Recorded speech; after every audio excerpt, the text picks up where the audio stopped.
യാം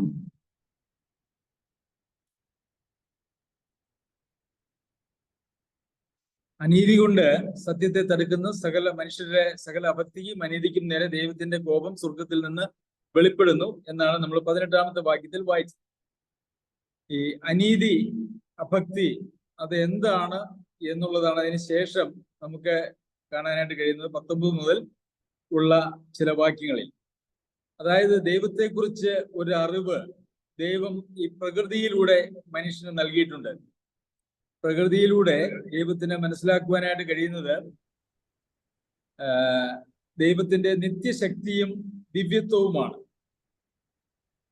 അവന്റെ നിത്യശക്തിയും ദിവ്യത്വവുമായി അവന്റെ അദൃശ്യ ലക്ഷണങ്ങൾ ലോക സൃഷ്ടി മുതൽ അവന്റെ പ്രവൃത്തികളാൽ ബുദ്ധിക്ക് തെളിവായി വരുന്നു. അവർക്ക് പ്രതിവാദമില്ലാതിരിക്കേണ്ടത് തന്നെ. ഒരു മനുഷ്യന്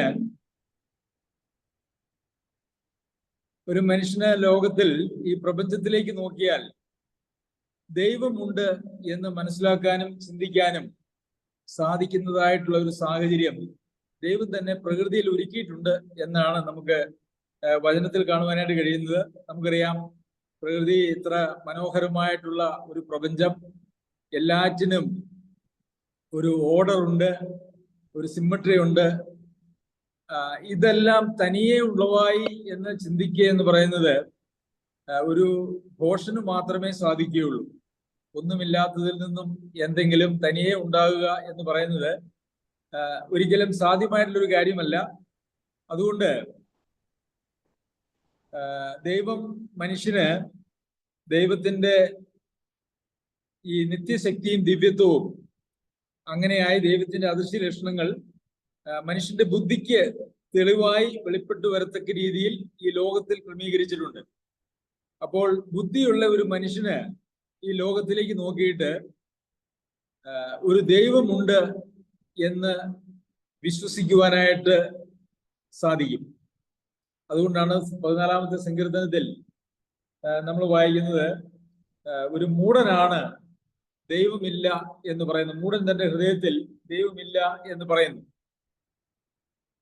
ഒരു ബുദ്ധിയില്ലാത്ത മനുഷ്യന് മാത്രമേ ദൈവമില്ല എന്ന് പറയുവാനായിട്ട് കഴിയുള്ളൂ. എന്നാൽ ഈ കാലഘട്ടത്തിൽ ധാരാളം ആളുകൾ ദൈവമില്ല എന്നൊക്കെ പറഞ്ഞ് അങ്ങനെ നടക്കുന്നത് കാണുവാനായിട്ട് സാധിക്കും. നിരീശ്വരവാദ പ്രസ്ഥാനം 20-ാം നൂറ്റാണ്ടിലും 21-ാം നൂറ്റാണ്ടിലും ധാരാളമായിട്ട് പടർന്നു പിടിച്ചിട്ടുണ്ട് എന്നുള്ളത് നമുക്കറിയാമല്ലോ. അപ്പോൾ മനുഷ്യന്റെ ബുദ്ധിക്ക് ഈ ദൈവത്തിന്റെ സൃഷ്ടി തന്നെ വെളിപ്പെട്ടു വരുന്നുണ്ട് എന്നുള്ളത് നമുക്ക് കാണാനായിട്ട് സാധിക്കും. എന്നാൽ അങ്ങനെ ഈ പ്രകൃതിയിലൂടെ മനുഷ്യന് ദൈവം തന്നെ വെളിപ്പെടുത്തിയിട്ടുണ്ടെങ്കിലും മനുഷ്യൻ ആ ദൈവത്തെ മഹത്വീകരിക്കുകയോ നന്ദി കാണിക്കുകയോ ചെയ്തില്ല എന്നാണ് 21-ാമത്തെ വാക്യത്തിൽ നമുക്ക് കാണാനായിട്ട് കഴിയുന്നത്. അവർ ദൈവത്തെ അറിഞ്ഞിട്ടും അവനെ ദൈവമെന്നോർത്ത് മഹത്വീകരിക്കുകയോ നന്ദി കാണിക്കുകയോ ചെയ്യാതെ തങ്ങളുടെ നിരൂപണങ്ങളിൽ വ്യർത്ഥരായി തീർന്നു. അവരുടെ വിവേകമില്ലാത്ത ഹൃദയം ഇരുണ്ടുപോയി. അപ്പോൾ ഒരു ദൈവമുണ്ട് എന്ന് മനസ്സിലാക്കിയാൽ ആളുകളുടെ ഉത്തരവാദിത്വം എന്ന് പറയുന്നത് 2 കാര്യങ്ങളാണ്. ഒന്ന്, ആ ദൈവത്തെ ദൈവം എന്നോർത്ത് മഹത്വീകരിക്കണം. 2, ആ ദൈവത്തോട് നന്ദി കാണിക്കണം. മനുഷ്യനെ സംബന്ധിച്ച് ദൈവം ആഗ്രഹിക്കുന്നതായ 2 കാര്യങ്ങൾ: ആ ദൈവത്തെ മഹത്വപ്പെടുത്തണം, അതുപോലെ തന്നെ ആ ദൈവത്തോട് നന്ദിയുള്ളവരായി തീരണം. എന്നാൽ ഈ മനുഷ്യന് ചെയ്തത് എന്താണ് എന്ന് വെച്ചാൽ, ഈ ലോകത്തിലേക്ക് നോക്കി ഈ സൃഷ്ടിയുടെ പിന്നിൽ ഒരു ദൈവമുണ്ട് എന്ന് മനസ്സിലാക്കുന്നതിന് പകരം അവര് ജ്ഞാനികളാണ് എന്ന് പറഞ്ഞുകൊണ്ട് അവര് എത്തിച്ചേർന്നതായിട്ടുള്ള അവസ്ഥ, ഈ പ്രകൃതിയെ സൃഷ്ടിച്ചതായിട്ടുള്ള ദൈവത്തെ അവര് നന്ദി കാണിക്കുകയോ മഹത്വീകരിക്കുകയോ ചെയ്യാതെ സൃഷ്ടിയായിട്ടുള്ള കാര്യങ്ങളെ അവര് ദൈവമായി അവരെ പരിഗണിച്ചു എന്നുള്ളതാണ്. അതാണ് തുടർന്നുള്ള വാക്യങ്ങൾ നമുക്ക് കാണുവാനായിട്ട് കഴിയുന്നത്. അക്ഷയനായ ദൈവത്തിന്റെ തേജസ്സിനെ അവർ ക്ഷയമുള്ള മനുഷ്യൻ, പക്ഷി, നാൽക്കാലി, ഇഴജാതി എന്നിവയുടെ രൂപസാദൃശ്യമായി മാറ്റിക്കളഞ്ഞു. അതാണ് മനുഷ്യൻ ചെയ്തതായിട്ടുള്ള വലിയ തെറ്റ്. അവര് ജ്ഞാനികൾ എന്ന് പറഞ്ഞുകൊണ്ടാണ് അവര് മൂഢന്മാരായി തീർന്നത് എന്ന് നമുക്ക് കാണുവാനായിട്ട് സാധിക്കും. നമുക്കറിയാം, ഇന്ന് ജ്ഞാനത്തിൽ, മനുഷ്യന്റെ ജ്ഞാനത്തിൽ ദൈവത്തെ മനസ്സിലാക്കുവാനായിട്ട് ഒരിക്കലും സാധിക്കുകയില്ല. എന്നാൽ മനുഷ്യന്റെ ബുദ്ധിയിൽ ഒരു ദൈവമുണ്ട് എന്നുള്ളതും ആ ദൈവം സർവശക്തിയുള്ള ഒരു ദൈവമാണ് എന്നും ദിവ്യത്വമുള്ള ഒരു ദൈവമാണ് എന്നും മനസ്സിലാക്കുവാനായിട്ട് ഈ പ്രകൃതി തന്നെ ധാരാളം മതി എന്ന് നമുക്ക് മനസ്സിലാക്കാം. ഒരുവിധം മനുഷ്യരൊക്കെ ദൈവം ആരാണ് എന്നറിയില്ല എങ്കിൽ കൂടിയും അവരൊരു ദൈവമുണ്ട് എന്ന് സമ്മതിക്കുന്നതായിട്ടുള്ള ആളുകളാണ് എന്ന് നമുക്ക് കാണുവാനായിട്ട് കഴിയും. നമ്മൾ ആളുകളുമായിട്ട് സംസാരിക്കുമ്പോൾ പലപ്പോഴും അവർ പറയാറുള്ളത് ദൈവം ഉണ്ട് എന്നുള്ളത് അവർക്കറിയാം, പക്ഷെ ആ ദൈവം ഏതാണ് എന്നറിയില്ല. എന്നാൽ ദൈവം ഇല്ല എന്നൊരാൾ പറയുന്നുവെങ്കിൽ അവൻ ബുദ്ധിയില്ലാത്ത ഒരു മനുഷ്യനാണ് എന്നാണ് ദൈവവചനത്തിൽ നമുക്ക് കാണുവാനായിട്ട് കഴിയുന്നത്. അപ്പോൾ സൃഷ്ടിയുടെ പിന്നിലുള്ള ദൈവത്തെ കാണുന്നതിന് പകരം അവർ സൃഷ്ടിയെ പൂജിച്ചു ആരാധിച്ചു എന്നാണ് നമുക്ക് കാണുവാനായിട്ട് സാധിക്കുന്നത്. അക്ഷയനായ ദൈവത്തിന്റെ തേജസ്സിനെ അവർ ക്ഷയമുള്ള മനുഷ്യൻ, പക്ഷി, നാൽക്കാലി, ഇഴജാതി എന്നിവയുടെ രൂപസാദൃശ്യമാക്കി മാറ്റിക്കളഞ്ഞു. അക്ഷയനായ ദൈവത്തിന്റെ തേജസ്സിനെ നമുക്കറിയാം, ദൈവത്തിന് ക്ഷയമില്ല, ദൈവം സർവശക്തനാണ്, ദൈവം ഉണ്ടായതല്ല, ദൈവം ഉണ്ടായിരുന്നവനാണ്, ഒരിക്കലും ഉണ്ടായതല്ല, ഒരിക്കലും അവസാനിക്കുന്നില്ല. അപ്പോൾ അതുകൊണ്ട് തന്നെ പ്രായമോ അങ്ങനെയുള്ള യാതൊരു മാനുഷികമായിട്ടുള്ള ബലഹീനതകളും ദൈവത്തിനില്ല. അങ്ങനെ അക്ഷയനായ ദൈവത്തിന്റെ തേജസ്സിനെ അവർ ക്ഷയമുള്ള മനുഷ്യൻ, പക്ഷി, നാൽക്കാലി, ഇഴജാതി എന്നിവയുടെ രൂപസാദൃശ്യമാക്കി മാറ്റിക്കളഞ്ഞു. ഇന്ന് ലോകത്തിലെ വിവിധ മതങ്ങളിലേക്ക് നോക്കുമ്പോൾ അവർ ഭജിക്കുന്നതും അവർ ആരാധിക്കുന്നതും ഈ സൃഷ്ടിതാവായിട്ടുള്ള ദൈവത്തെ അല്ല, മറിച്ച് മനുഷ്യന്റെ രൂപങ്ങൾ, പക്ഷി, നാൽക്കാലി, ഇഴജാതി, അങ്ങനെ ഈ ലോകത്തിൽ ഉള്ളതോ ഒരുപക്ഷെ ഭാവനയിൽ ഉദിക്കുന്നതോ ആയിട്ടുള്ള മൃഗങ്ങളുടെയും പക്ഷികളുടെയും വൃക്ഷങ്ങളെ ആരാധിക്കുന്നവരുണ്ട്, കല്ലിനെ ആരാധിക്കുന്നവരുണ്ട്. അങ്ങനെ ഈ പ്രകൃതിയിൽ കാണുന്നതായിട്ടുള്ള വസ്തുക്കളെ അവര് ആരാധിക്കുന്ന, ഭജിക്കുന്ന ഒരു അവസ്ഥയിലേക്ക് മാറിപ്പോയി എന്ന് നമുക്ക് കാണുവാനായിട്ട് സാധിക്കും. ഇതാണ് അനീതിയായിട്ട്, അഭക്തിയായിട്ട് ദൈവം വചനത്തിൽ കാണുന്നത്.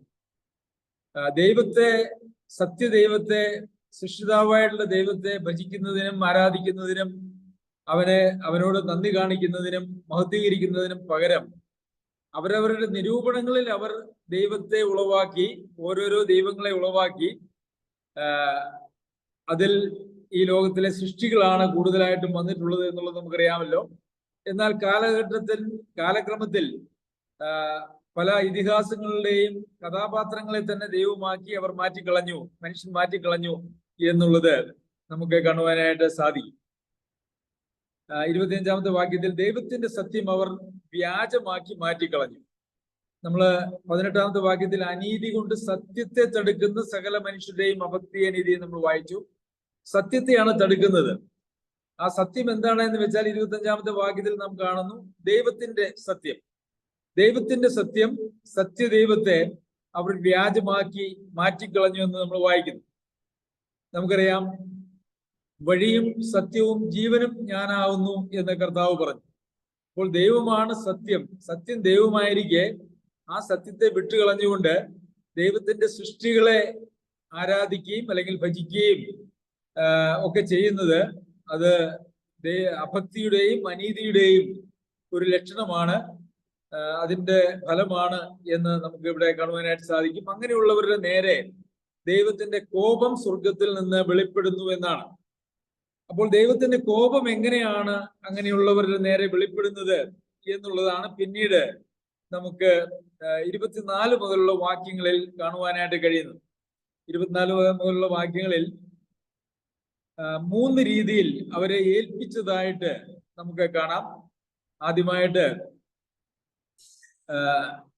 അവമാനിക്കേണ്ടതിനെ അശുദ്ധിയിൽ ഏൽപ്പിച്ചു. 24-ാമത്തെ വാക്യത്തിൽ നമുക്ക് കാണുന്നത് അവരെ അശുദ്ധിയിൽ ഏൽപ്പിച്ചു എന്നും 26-ാമത്തെ വാക്യത്തിൽ അപമാന രാഗങ്ങളിൽ ഏൽപ്പിച്ചു എന്നും 28-ാമത്തെ വാക്യത്തിൽ നികൃഷ്ട ബുദ്ധിയിൽ ഏൽപ്പിച്ചു എന്നും നാം വായിക്കുന്നുണ്ട്. അതായത് സത്യദൈവത്തെ സത്യമായി മനസ്സിലാക്കി ആ ദൈവത്തെ മഹത്വീകരിക്കുകയോ നന്ദി കാണിക്കുകയോ ചെയ്യാതെ തങ്ങളുടേതായിട്ടുള്ള നിരൂപണങ്ങളിൽ ഇരുണ്ടുപോയ വിവേകമില്ലാത്ത ഹൃദയത്തിന്റെ ഉടമകളായി അവര് സൃഷ്ടിയെ ഭജിക്കുകയും ആരാധിക്കുകയും ചെയ്തപ്പോൾ ദൈവം അവരെ ഏൽപ്പിച്ചതായിട്ടുള്ള 3 കാര്യങ്ങളാണ് നമുക്കിവിടെ കാണിക്കുന്നത്. അത് അവര് 24-ാമത്തെ വാക്യത്തിൽ, അതുകൊണ്ട് ദൈവം അവരെ തങ്ങളുടെ ഹൃദയങ്ങളിലെ മോഹങ്ങളിൽ സ്വന്തം ശരീരങ്ങളെ തമ്മിൽ അവമാനിക്കേണ്ടതിന് അശുദ്ധിയിൽ ഏൽപ്പിച്ചു. അപ്പോൾ അവരുടെ നിരൂപണങ്ങളിലാണ് അവർ വ്യർത്ഥരായി തീർന്നത് എന്ന് 21-ാമത്തെ വാക്യത്തിൽ നമ്മൾ കണ്ടു. അതുപോലെ തന്നെ അവരുടെ ഹൃദയങ്ങളിലെ മോഹങ്ങളിൽ, അവരുടെ നിരൂപണങ്ങളിൽ തന്നെ അവരെ ദൈവം കൈവിട്ടു എന്നാണ് നമുക്ക് 24-ാമത്തെ വാക്യത്തിൽ കാണുവാനായിട്ട് സാധിക്കുന്നത്. അതുപോലെ 26-ാമത്തെ വാക്യത്തിലും അവരെ അപമാന രാഗങ്ങളിൽ ഏൽപ്പിച്ചു. അവരുടെ സ്ത്രീകൾ സ്വാഭാവിക ഭോഗത്തെ സ്വഭാവ വിരുദ്ധമാക്കി കളഞ്ഞു. പുരുഷന്മാരും സ്വാഭാവിക സ്ത്രീഭോഗം വിട്ട് അന്യോന്യം കാമം ജലിച്ച് ആണോട് അവലക്ഷണവുമായത് പ്രവർത്തിച്ചു. ഇവർ ഇങ്ങനെ തങ്ങളുടെ വിഭ്രമത്തിന് യോഗ്യമായ പ്രതിഫലം തങ്ങളിൽ തന്നെ പ്രാപിച്ചു. ദൈവം അവരെ കൈവിട്ടപ്പോൾ അവരെത്തിപ്പെട്ടതായിട്ടുള്ള അവസ്ഥ എന്ന് പറയുന്നത് അവരെ തന്നെ തങ്ങളിൽ തന്നെ യോഗ്യമായ ഒരു ശിക്ഷ പ്രാപിച്ചു എന്നുള്ളതാണ്. ദൈവം സ്വാഭാവികമായിട്ട് ഈ ലോകത്തിൽ വെച്ചിരിക്കുന്നതായിട്ടുള്ള എല്ലാ ബന്ധങ്ങളെയും തലതിരിച്ച് അസ്വാഭാവികമായിട്ടുള്ള അവസ്ഥകളിലേക്ക് അവരെ മാറ്റിക്കളഞ്ഞു. അതിന് കാരണം സ്വാഭാവികമായിട്ട് ഈ പ്രകൃതിയിൽ നിന്നും ദൈവത്തെ മനസ്സിലാക്കുവാനായിട്ട് കഴിയുന്നതിന് പകരം അവരുടെ നിരൂപണങ്ങളിലും ഹൃദയങ്ങളിലെ മോഹങ്ങളിലും ഓരോരുത്തരും അവരവരുടേതായിട്ട് ദൈവങ്ങളെ ഉളവാക്കി അതിനെ ഭജിക്കുകയും ആരാധിക്കുകയും ചെയ്തു എന്നുള്ളത് കൊണ്ടാണ് അങ്ങനെ സംഭവിച്ചത്. അപ്പോൾ ദൈവം അവരെ ഏൽപ്പിച്ചു എന്ന് നമുക്ക് കാണുവാനായിട്ട് സാധിക്കും. എങ്ങനെയാണ് ഏൽപ്പിച്ചത്? 28-ാമത്തെ വാക്യത്തിൽ, ദൈവത്തെ പരിജ്ഞാനത്തിൽ ധരിപ്പാൻ ഇഷ്ടമില്ലാത്തതിന് തക്കവണ്ണം ദൈവം അവരെ ഉചിതമല്ലാത്തത് ചെയ്യുവാൻ നികൃഷ്ട ബുദ്ധിയിൽ ഏൽപ്പിച്ചു. ദൈവത്തെ പരിജ്ഞാനത്തിൽ ധരിക്കുക എന്ന് പറയുന്നത് വളരെ പ്രധാനപ്പെട്ടതായിട്ടുള്ളൊരു കാര്യമാണ്. നമ്മളുടെ നിരൂപണങ്ങളിലും നമ്മുടെ മോഹങ്ങളിലും ഒരു ദൈവത്തെ ഉണ്ടാക്കുവാനായിട്ട് ഒരിക്കലും മനുഷ്യന് ദൈവം അനുവാദം നൽകുന്നില്ല. അങ്ങനെ മനുഷ്യൻ നിരൂപണങ്ങളിൽ ദൈവത്തെ സങ്കല്പങ്ങളിലേക്ക് പോയാൽ അവരെ ഭയപ്പെടുത്തുന്നതായിട്ടുള്ള കാര്യങ്ങളോ അവർക്ക് ഈ ലോകത്തിൽ വലിയത് എന്ന് ചിന്തിക്കുന്നതായിട്ടുള്ള കാര്യങ്ങളെ ദൈവമായി കാണേണ്ടതായിട്ട് വരും. അതല്ലാതെ ഒരിക്കലും അവർക്ക് സത്യദൈവത്തെ കാണുവാനായിട്ട് സാധിക്കുകയില്ല. അതുകൊണ്ട് തന്നെ ദൈവത്തെ ഈ പ്രകൃതിയിൽ നിന്ന് തന്നെ നോക്കി മനസ്സിലാക്കുവാനായിട്ടൊരു അവസ്ഥ ജാതികളായിട്ടുള്ള ആളുകൾക്ക് ഉണ്ടായിരുന്നിട്ട് പോലും അവരത് ചെയ്തില്ല എന്നാണ് നമുക്ക് കാണുവാനായിട്ട് സാധിക്കുന്നത്. അപ്പോൾ ദൈവം അവരെ ഏൽപ്പിച്ചു എന്ന് പറയുമ്പോൾ ദൈവമല്ലേ അതിന് ഉത്തരവാദി എന്നുള്ള ഒരു ചോദ്യം സ്വാഭാവികമായിട്ടും ഉളവാകാം. ദൈവമല്ലേ അതിന്റെ ഉത്തരവാദി? എന്നാൽ ദൈവമല്ല അതിന് ഉത്തരവാദി. കാരണം ദൈവം ഏൽപ്പിച്ചു എന്ന് പറയുമ്പോൾ പോലും തുടർന്നുള്ള വാക്യങ്ങൾ നാം വായിക്കുമ്പോൾ അവിടെ ദൈവം ഏൽപ്പിച്ചു എന്നുള്ളതിനേക്കാൾ അവർ പ്രവർത്തിച്ചു എന്നുള്ള കാര്യം അവിടെ എഴുതിയിരിക്കുന്നത് നമുക്ക് കാണുവാനായിട്ട് സാധിക്കും. അതിന്റെ 32-ാമത്തെ വാക്യത്തിലേക്ക് വരുമ്പോൾ, ഈ വക പ്രവർത്തിക്കുന്നവർ മരണയോഗ്യർ എന്നുള്ള ദൈവന്യായം അവർ അറിഞ്ഞിട്ടും അവയെ പ്രവർത്തിക്കുക മാത്രമല്ല പ്രവർത്തിക്കുന്നവരിൽ പ്രസാദിക്കുകയും ചെയ്തു. അപ്പോൾ അവിടെ അനേക പാപങ്ങളുടെ ലിസ്റ്റ് നമുക്കവിടെ കാണുവാനായിട്ട് സാധിക്കും. ഈ പാപങ്ങളൊക്കെ ചെയ്താൽ അവർ മരണയോഗ്യരാണെന്നുള്ള ദൈവിക ന്യായം അവർ അറിഞ്ഞിട്ടും പ്രവർത്തിക്കുകയും മാത്രമല്ല പ്രവർത്തിക്കുന്നവരിൽ പ്രസാദിക്കുകയും ചെയ്തു. ഇവിടെ ദൈവം അവരെ ഏൽപ്പിച്ചു എന്ന് പറയുന്നത് കൊണ്ട് അർത്ഥമാക്കുന്നത് ദൈവത്തെ ഒരു നിലയിലും മനസ്സിലാക്കാനും അംഗീകരിക്കുവാനും തയ്യാറില്ലാത്ത ഒരു സമൂഹത്തെ ദൈവം കൈവിടുന്ന ഒരു അവസ്ഥയാണ്. അതായത് ദൈവത്തെ അറിഞ്ഞിട്ടും ദൈവമുണ്ട് എന്നുള്ളത് അറിഞ്ഞിട്ടും ആ സത്യത്തെ മനസ്സിലാക്കാതെ അവരുടെ നിരൂപണങ്ങളിലേക്ക് പോയപ്പോൾ ദൈവം അവരെ കൈവിട്ടു. നമുക്കറിയാം, ഇന്ന് ലോകത്ത് ദൈവത്തിന്റെ ഒരു പൊതുവായിട്ടുള്ള കൃപയും നിയന്ത്രണവും ലോകത്തിലുണ്ട്. പിശാചിന്റെ സ്വാധീനത്താൽ അനേകര് അല്ലെങ്കിൽ ബഹുഭൂരിപക്ഷം ആളുകളും നാശത്തിന്റെ വഴിയിൽ പോകുമ്പോൾ തന്നെ അതിന്റെ എല്ലാം മീതെ ദൈവത്തിൻ്റെതായിട്ടുള്ള ഒരു നിയന്ത്രണമുണ്ട് എന്നുള്ളതൊരു യാഥാർത്ഥ്യമാണ്. അപ്പോൾ എന്നാൽ അങ്ങനെയുള്ള ആ ദൈവത്തിന്റെ പൊതു നിയന്ത്രണവും കൃപയും പൊതു കൃപയൊക്കെയും ഇങ്ങനെയുള്ള ആളുകളിൽ നിന്നും ദൈവം മാറ്റിക്കളയുന്നതോടുകൂടി അവര് പാപത്തിന്റെ ഒരു പടുകുഴിയിലേക്ക് വീഴുന്നു എന്നുള്ളതാണ് നമുക്ക് കാണാനായിട്ട് കഴിയുന്നത്.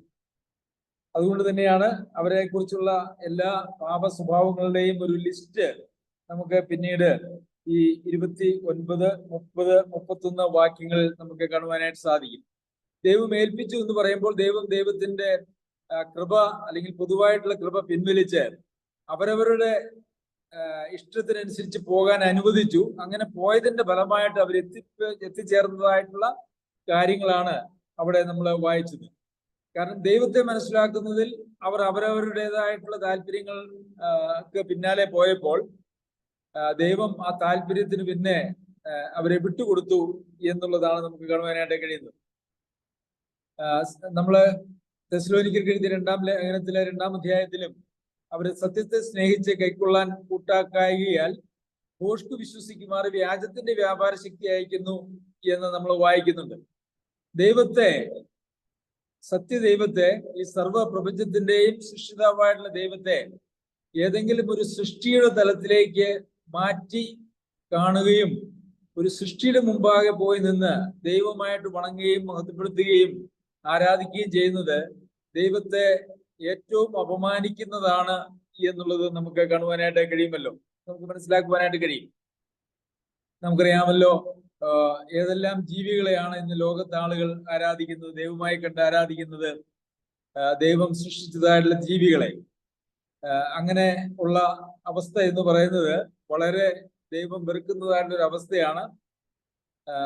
ദൈവത്തെ മനസ്സിലാക്കുക എന്ന് പറയുന്നത് നമുക്ക് ഏറ്റവും ആവശ്യമായിട്ടുള്ള ഒരു കാര്യവുമാണ്. അതുകൊണ്ട് ദൈവം മനുഷ്യർക്ക് തന്നെ കർത്താവായ യേശുക്രിസ്തുവിലൂടെ ഏറെ വെളിപ്പെടുത്തിയെങ്കിലും ഇന്നും നാം എത്തിച്ചേർന്നിരിക്കുന്നതായിട്ടുള്ള ഒരു അവസ്ഥ എന്ന് പറയുന്നത് ബൈബിളിലൂടെ തന്നെ വെളിപ്പെടുത്തി, അന്ന് പ്രകൃതിയിലൂടെ വെളിപ്പെടുത്തിയെങ്കിൽ ബൈബിളിലൂടെ ദൈവം തന്നെ കുറിച്ച് തന്റെ പുത്രനിലൂടെ ഈ അന്ത്യകാലത്ത് വെളിപ്പെടുത്തിയിട്ട് പോലും ആ ബൈബിളിലൂടെ വെളിപ്പെടുത്തപ്പെട്ടതായ ആ സത്യദൈവത്തെ, കർത്താവായ യേശുക്രിസ്തു തന്നിലൂടെ വെളിപ്പെടുത്തിയതായിട്ടുള്ള ദൈവത്തെ മനസ്സിലാക്കുവാനായിട്ട് ഇന്ന് ക്രിസ്തീയ ലോകത്ത് പോലും ആളുകൾക്ക് സാധിക്കുന്നില്ല എന്നുള്ളതാണ്. ഇന്നും കൊരിന്ത്യർക്ക് എഴുതിയ ലേഖനത്തിൽ നമ്മൾ വായിക്കുന്നത് പോലെ വേറൊരു ക്രിസ്തുവും വേറൊരു ആത്മാവും വേറൊരു സുവിശേഷവും എന്നുള്ള നിലയിൽ ഇന്ന് ലോകമാകെ പടർന്നു പിടിച്ചിരിക്കുന്നതായിട്ടുള്ള ഒരവസ്ഥയുണ്ട്. ബൈബിളിലൂടെ വെളിപ്പെടുത്തപ്പെട്ട ഒരു ദൈവമല്ല, ബൈബിളിൽ നാം കാണുന്ന ദൈവത്തിന്റെ സ്വഭാവമുള്ള ഒരു ദൈവത്തെ അല്ല ഇന്ന് ആളുകൾ ഭജിക്കുകയും ആരാധിക്കുകയും ഒക്കെ ചെയ്യുന്നത് എന്ന് നമുക്ക് കാണുവാനായിട്ട് കഴിയും. ഇന്ന് ക്രിസ്തീയ ലോകത്ത് വന്നിരിക്കുന്നതായിട്ടുള്ള അപജയത്തിന്റെ ഒരു വലിയ കാരണം, ഒരു പ്രധാന കാരണം എന്ന് പറയുന്നത് ഒരു പരിധി വരെ നമ്മൾ വായിച്ചതായിട്ടുള്ള വേദഭാഗത്ത് നിന്നുള്ള ഒരു പ്രമാണം എടുത്താൽ നമുക്ക് കാണാനായിട്ട് കഴിയുന്നത് സത്യദൈവത്തെ സത്യമായി മനസ്സിലാക്കി ആ ദൈവത്തെ മഹത്വീകരിക്കുന്നതിനോ നന്ദി കാണിക്കുന്നതിനോ പകരം തങ്ങളുടെ ഓരോരുത്തരും അവരവരുടേതായിട്ടുള്ള ദൈവങ്ങളെ അവരുടെ ഹൃദയങ്ങളിൽ പ്രതിഷ്ഠിച്ചിരിക്കുകയാണ്. നാം വെറുക്കുന്നവരെ വെറുക്കുന്ന ദൈവം, നമ്മൾ ചോദിക്കുന്നത് എന്തും നമുക്ക് നൽകുന്നതായിട്ടുള്ള ദൈവം, അങ്ങനെ എല്ലാ നിലയിലും ഓരോരുത്തരും അവരവരുടേതായിട്ടുള്ള ഒരു ദൈവസങ്കല്പത്തിലാണ് ഇന്ന് ലോകത്ത് പോകുന്നത്. നമ്മൾ ആവശ്യപ്പെടുന്നതെല്ലാം നൽകുന്നതായിട്ടുള്ള ഒരു ദൈവത്തെ ഒരിക്കലും ബൈബിളിൽ നമുക്ക് കാണുവാനായിട്ട് കഴിയുകയില്ല. ഒരു പക്ഷേ ഏതെങ്കിലും ഒരു രൂപമൊന്നും ഉണ്ടാക്കി ആരാധിക്കുന്നില്ലെങ്കിൽ പോലും ഇന്ന് ഓരോരുത്തരും അവരവരുടേതായിട്ടുള്ള ദൈവസങ്കല്പത്തെയാണ് ഇന്ന് ക്രിസ്തീയ ഗോളത്തിൽ തന്നെ ആരാധിക്കുന്നത് എന്നുള്ളത് ഒരു സത്യമാണ്. അതുകൊണ്ട് തന്നെ നമുക്ക് ക്രിസ്തീയ ലോകത്തിൽ ക്രിസ്തുവിൻ്റെതായ അല്ലെങ്കിൽ ക്രിസ്തീയതയുടേതായ യാതൊരു വക ഗുണങ്ങളും കാണുവാനായിട്ടില്ല എന്നുള്ളതും നമ്മൾ എത്തിപ്പെട്ടിരിക്കുന്നതായിട്ടുള്ള വലിയ ഒരു സങ്കടകരമായിട്ടുള്ള കാര്യമാണ്. ഇന്ന് മ്ലേച്ഛമായിട്ടുള്ള കാര്യങ്ങളിൽ ആളുകൾ ആനന്ദവും സന്തോഷവും, അതുപോലെ തന്നെ തിന്മ എന്ന് പറയുന്നത് പലപ്പോഴും ആളുകൾക്ക് വളരെ അംഗീകരിക്കാൻ പറ്റാതെ തിന്മയൊക്കെ നന്മയാക്കി കാണുന്നതായിട്ടുള്ള ഒരു സംവിധാനവും നമുക്ക് ഇന്ന് ലോകത്തെ കാണുവാനായിട്ട് സാധിക്കും. ഒരു പരിധിവരെ രഹസ്യമായി ആളുകൾ ചെയ്തിരിക്കുന്നതായിരുന്ന പാപപ്രവൃത്തികളെ പോലും ഇന്ന് പരസ്യമായിട്ട് അതിന് നിയമപരമായിട്ടുള്ള അംഗീകാരങ്ങൾ പോലും കൊടുത്തിരിക്കുന്നത് നമ്മുടെ സമൂഹത്തിൽ, നമ്മുടെ രാജ്യത്ത് മാത്രമല്ല, മറിച്ച് ലോകത്താകമാനം നമുക്ക് കാണുവാനായിട്ട് സാധിക്കും. നമുക്കറിയാമല്ലോ, നിരീശ്വരവാദവും സത്യദൈവം അല്ലാത്തതിനെ ആരാധിക്കുന്നതായ ഭജിക്കുന്നതായിട്ടുള്ള ഒരു സംവിധാനവും ലോകത്ത് വളരെയേറെ വർദ്ധിച്ചുകൊണ്ടിരിക്കുകയാണ്. നാം ശ്രദ്ധിച്ചാൽ ക്രിസ്തീയത മാത്രമാണ് ഇന്ന് ലോകത്ത് നശിച്ചുകൊണ്ടിരിക്കുന്ന ഒരു മാർഗം എന്ന് പറയുന്നത്. മറ്റെല്ലാ മതങ്ങളും മതവിശ്വാസങ്ങളും നിരീശ്വരവാദവും ലോകത്ത് വളരെ പടർന്ന് പന്തലിക്കുന്നുണ്ട്. എന്നാൽ ക്രിസ്ത്യാനികൾ, നാമമാത്ര ക്രിസ്ത്യാനികൾ പോലും കുറഞ്ഞു വരുന്നു. അതിൽ തന്നെ യഥാർത്ഥത്തിലുള്ള ദൈവഭക്തിയുള്ള ആളുകൾ എന്ന് പറയുന്നത് വളരെ കുറഞ്ഞുകൊണ്ടിരിക്കുകയാണ്. ഇത് അന്ത്യകാലത്ത് സംഭവിക്കും എന്ന് കർത്താവ് പറഞ്ഞിട്ടുള്ളതാണ്, അപ്പോസ്തലന്മാര് എഴുതിയിട്ടുള്ളതാണ്. അന്ത്യകാലത്ത് ദുഃഖ സമയങ്ങൾ വരുമെന്ന് അറിയുക. തിമോഥെയോസിന് എഴുതിയ 2-ാം ലേഖനം 3-ാം അധ്യായത്തിൽ നാം വായിക്കുന്നുണ്ട്. ഉള്ള ആളുകൾ പോലും ഭക്തിയുടെ ശക്തി ഇല്ലാതെ അതിന്റെ കേവലം അതിന്റെ പുറംമൂടി മാത്രമായിട്ട് ജീവിക്കുന്നതായിട്ടുള്ള ഒരു കാലഘട്ടത്തിലാണ് നാം എല്ലാവരും ആയിരിക്കുന്നത്. പ്രിയമുള്ളവരെ, സത്യദൈവത്തിലേക്ക് ബൈബിളിലൂടെ വെളിപ്പെടുത്തിയിരിക്കുന്നതായിട്ടുള്ള ക്രിസ്തു, ആ ക്രിസ്തുവിനെ മനസ്സിലാക്കണമെങ്കിൽ ബൈബിളിലൂടെ വെളിപ്പെടുത്തിയിരിക്കുന്നതായിട്ടുള്ള സത്യ ഉപദേശത്തെ നാം മനസ്സിലാക്കേണ്ടത് ആവശ്യമാണ്. ആ സത്യ ഉപദേശത്തിലൂടെ മാത്രമേ സത്യമായിട്ടുള്ള ആ ദൈവത്തെ നമുക്ക് മനസ്സിലാക്കുവാനായിട്ട് കഴിയുള്ളൂ. എന്നാൽ ഉപദേശ സത്യങ്ങളെല്ലാം വളരെ വികലമായി ഓരോരുത്തരും അവനവന് തന്നെ ഉള്ള പ്രസ്ഥാനങ്ങളും അതുപോലെ തന്നെ ഉപദേശങ്ങളും ഉണ്ടാക്കിക്കൊണ്ട് വചനത്തിന്റെ സത്യങ്ങളെ കേൾക്കുവാനായിട്ട് ആളുകൾക്ക് താല്പര്യമില്ല എന്നുള്ളത് നമുക്ക് കാണുവാനായിട്ട് സാധിക്കും. അതിനെ ഏതെങ്കിലും ഒരു സഭയിൽ അല്ലെങ്കിൽ ഒരു പ്രസ്ഥാനത്തിൽ ഒരു അംഗത്വം വേണം എന്നതിനപ്പുറം ദൈവത്തെ സത്യമായി മനസ്സിലാക്കി ദൈവത്തെ മഹത്വീകരിക്കുവാനോ നന്ദി കാണിക്കുവാനോ ഇന്നും ലോകത്ത് ക്രിസ്ത്യാനികളെന്നും ഒരുപക്ഷെ വിശ്വാസികളെന്നും അവകാശപ്പെടുന്നതായിട്ട് അനേകർക്കും താല്പര്യമില്ല എന്നുള്ളതൊരു യാഥാർത്ഥ്യമാണ്. അപ്പോൾ ഇവിടെ പറഞ്ഞിരിക്കുന്നതായിട്ടുള്ള പാപങ്ങൾ അസൂയ, കൊല, പിണക്കം, കപടം, ദുശീലം, കുരുളക്കാർ, ഏഷണക്കാർ, ദൈവദോഷികൾ, നിഷ്ഠൂരന്മാർ, ഗർഭിഷ്ഠന്മാർ, ആത്മപ്രശംസക്കാർ, പൊതുദോഷം സങ്കല്പിക്കുന്നവർ, മാതാപിതാക്കന്മാരെ അനുസരിക്കാത്തവർ, ബുദ്ധിഹീനർ, നിയമലംഘികൾ, വാത്സല്യമില്ലാത്തവർ, കനിവറ്റവർ, ഇതെല്ലാം ഇന്ന് വിശ്വാസികൾ എന്ന് അവകാശപ്പെടുന്നതായിട്ടുള്ള ആളുകളുടെ ജീവിതത്തിൽ പോലും നമുക്ക് വളരെ വ്യാപകമായിട്ട് കാണുവാനായിട്ട് സാധിക്കും. അത് കാണുമ്പോൾ ഒരുപക്ഷെ നാം ഭയപ്പെടേണ്ടതായിട്ടുള്ള ഒരു ആവശ്യമുണ്ട്. കാരണം സത്യദൈവത്തെ നമ്മുടെ പരിജ്ഞാനത്തിൽ ധരിക്കാൻ ഇഷ്ടമില്ലാത്തതിന് തക്കവണ്ണം നമ്മളുടെ നിരൂപണങ്ങളിൽ നാം നമ്മുടേതായിട്ടുള്ള ദൈവസങ്കല്പങ്ങളെ ഉളവാക്കി അങ്ങനെയുള്ള ദൈവത്തെ മാത്രം ഭജിക്കുകയും ആരാധിക്കുകയും ചെയ്യുന്ന ഒരു അവസ്ഥയുണ്ടോ? അതോ ക്രിസ്തീയത എന്ന് പറയുന്നത് വചനത്തിൽ വെളിപ്പെടുത്തിയിരിക്കുന്നത് അനുസരിക്കുവാനും അംഗീകരിക്കുവാനും നമുക്ക് താല്പര്യമുണ്ടോ? കേവലം നമ്മളുടെ സാമൂഹികമായിട്ടുള്ള ആവശ്യങ്ങൾക്ക് വേണ്ടി ഏതെങ്കിലും ഒരു ബന്ധം, ഒരു പ്രസ്ഥാനവുമായിട്ട് ഒരു ബന്ധം മാത്രമേ നാം ആഗ്രഹിക്കുന്നുള്ളൂ? അതോ ഈ സത്യദൈവത്തെ പരിജ്ഞാനത്തിൽ ധരിച്ച് നമുക്ക് ആ ദൈവത്തെ അനുസരിച്ച് മുമ്പോട്ട് പോകാനായിട്ടുള്ള താല്പര്യമുണ്ടോ? പ്രിയമുള്ളവരെ, ജാതികൾക്ക് ഈ ലോകത്തിൽ സംഭവിച്ചിരിക്കുന്നതായിട്ടുള്ള ഈ വലിയ അപജയം സൂക്ഷിച്ചില്ലെങ്കിൽ നമുക്ക് നമ്മുടെ ജീവിതത്തിലും സംഭവിക്കുവാനായിട്ടുള്ള സാധ്യതയുണ്ട്. സർവശക്തനായ ദൈവം ഈ വചനങ്ങളാൽ നമ്മെ തന്നെ പരിശോധിക്കുന്നതിന് ഇടയാക്കുമാറാകട്ടെ. അവന്റെ അതിപരിശുദ്ധ നാമം വാഴ്ത്തപ്പെടുമാറാകട്ടെ. ആരെങ്കിലും ഒരാൾ പ്രാർത്ഥിക്കുമോ?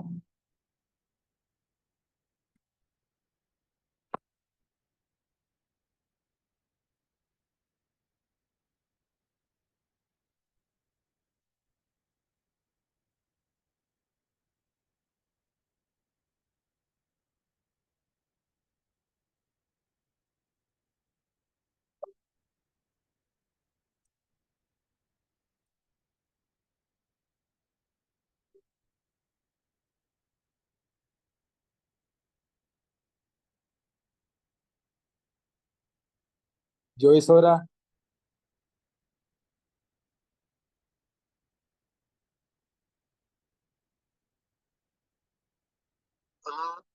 പ്രാർത്ഥിക്കാൻ പറയതേ. ഞാൻ പ്രാർത്ഥിക്കുന്നു. സ്വർഗീയ പിതാവേ,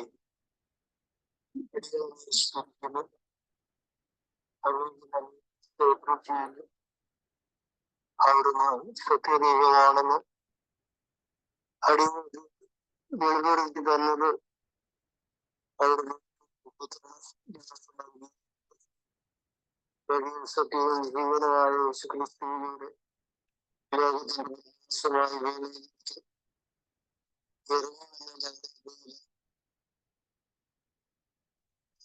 മനുഷ്യനായി സ്വർഗത്തിലെ ദൈവത്തിന്റെ നാടിനെ ജീവിച്ച് ഞങ്ങളെ പഠിപ്പിച്ച കർത്താവെ ഞങ്ങളെ സ്തുതിക്കുന്നു. ലോകാരംഭം ശക്തിയും അതിർത്തി ലക്ഷണങ്ങളും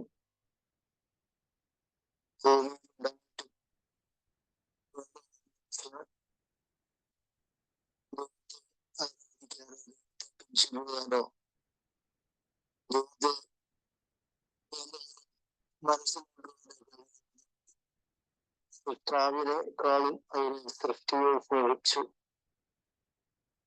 ദൈവത്തിന്റെ കോപം മനുഷ്യന്റെ വന്ന് മനുഷ്യനെല്ലാം പാപത്തിനെതിരായി ഞങ്ങൾ പഠിക്കുന്നു. എന്നാൽ മനുഷ്യനെ സ്നേഹിച്ചതിനായി സ്തോത്രം. ദാഹത്തിലൂടെ അവിടുന്ന് തന്റെ വെളിപ്പെടുത്തി അവിടുന്ന് സ്നേഹിച്ച് അവിടുത്തെ വാഗ്ദത്തങ്ങളും കൽപ്പനകളും ഇസ്രായേലിന് അവിടെ കൊടുത്തതെന്ന് സ്തുതിക്കുന്നു.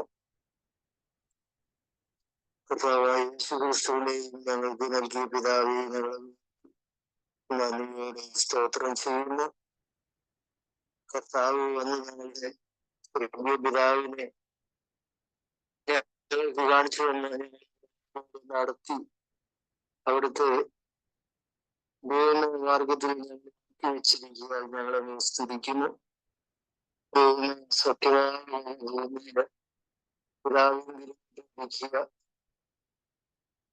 കർത്താവായ യേശുവേ അവിടുന്ന് ഇരിക്കുക അവിടുന്ന് മനുഷ്യനെ വിളിക്കുന്നു എന്ന് ഓർത്ത് ഞാൻ സ്തുതിക്കുന്നു.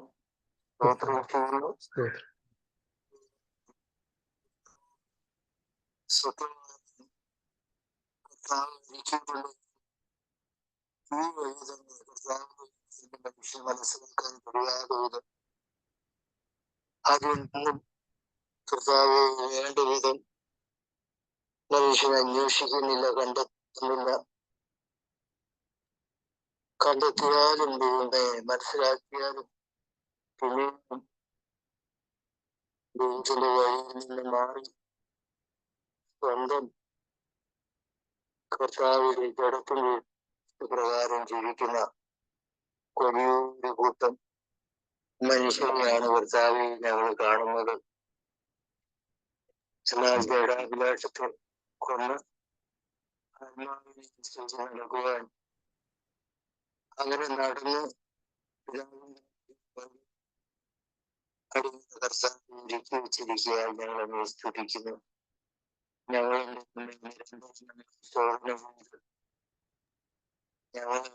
കർത്താവിന്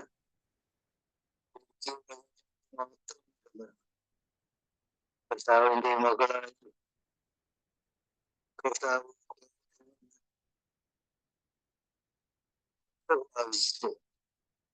കഷ്ടങ്ങളുടെയും വഴി പഠിച്ച് കാണിച്ച് ഓടുന്നത് ലോകത്തിന് നൽകിയിരിക്കുക. ഞങ്ങളെ സ്തുതിക്കുന്നു. ഞങ്ങൾ വളരെ ശ്രദ്ധയോടെ കർത്താവെ ലോകപാത്രങ്ങളായി ഇരുന്ന അടിയങ്ങളെ മാനപാത്രങ്ങളാക്കി തീർത്ത് അവിടുന്ന് നൽകുന്ന ഇഷ്ടപ്പെടുന്ന ഞങ്ങൾക്ക് ശാന്തിയും സമാധാനവും സുരക്ഷിതത്വവും നൽകുന്ന ദൈവത്തെ പ്രാധാന്യത്തിൽ നിന്ന് ഉറപ്പിച്ചുകൊണ്ട് യാത്ര ചെയ്യുവാൻ അനുദിനം ഞങ്ങൾ ശക്തീകരിക്കണമേ, ഞങ്ങൾക്ക് വേണ്ട ജ്ഞാനം തരണമേ, ഞങ്ങൾക്ക് താല്പര്യം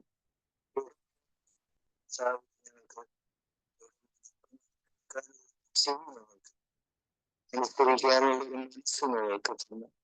ഞങ്ങൾ ശക്തീകരിക്കണം കർത്താവേ. ഞങ്ങൾ എന്തെങ്കിലും ഞങ്ങളുടെ ഹൃദയത്തിൽ വസിക്കുന്നു ഞങ്ങളെ സ്തുതിക്കുന്നു. സ്തോത്രം ബലപ്പെടുത്താൻ ബലപ്പെടുത്തണമെന്ന് നമ്മൾ പ്രാർത്ഥിക്കുന്നു. ഞങ്ങളൊന്നും അവർക്ക് കാഴ്ച സമർപ്പിക്കുന്നു. പ്രാർത്ഥനയോടെ സ്തുതിക്കുന്നു, സ്തോത്രം ചെയ്യുന്നു. യേശു ക്രിസ്തുവിന്റെ നാമത്തിൽ ചോദിക്കുന്നത്.